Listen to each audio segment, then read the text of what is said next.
Katika hii wilaya ya Songwe Mkwajuni kwa ujumla kuna upungufu mkubwa wa nyumba za wageni.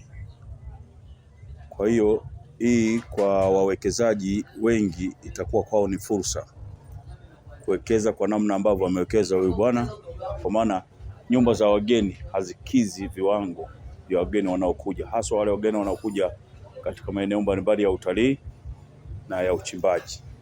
Wito tunawataka wawekezaji kutoka maeneo mbalimbali waliomo ndani ya wilaya ya Songwe na watakao toka nje ya Songwe waje wawekeze zaidi ya hivi, kwa maana ya hoteli, kwa maana ya huduma zingine kama za afya, shule, vitu vya namna hiyo kwa maendeleo ya jamii. Wawekezaji au wenzangu wachimbaji wanaogopa ule muda, lakini fursa za kifedha wanazo kulikoni mimi. Kwao wengine ni mtu mdogo kabisa.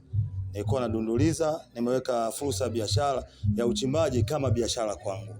Natoa wito tu kwa wenzangu wengine wachimbaji, najua wengi wana uwezo kulikoni mimi, lakini inawezekana kusubutu na kuamua na kumshirikisha sana Mungu. Siwezi kusema mengi, nafikiri jengo nyewe meliona, thamani yake najieleza ni nyingi. Nikizungumza naogopa kuzungumza, ila namwachia Mwenyezi Mungu.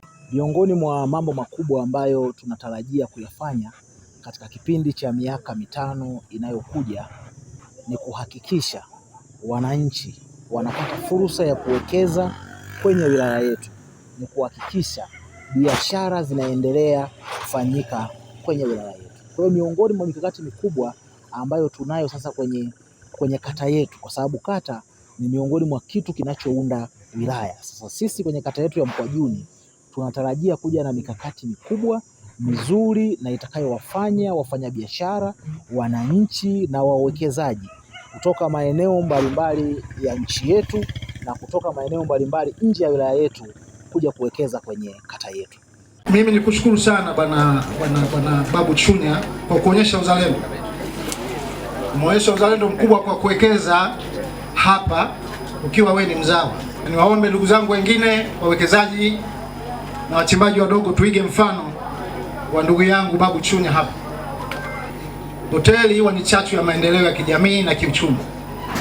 Wewe umefanya jambo jema kwa mustakabali wa uchumi wa wilaya yetu ya Songwe. Kupitia loji yako hii tutapata ajira kwa vijana. Nimeona umeajiri vijana wengi, kupongeza sana kwenye hilo. Lakini pia halmashauri yetu itapata mapato, mheshimiwa.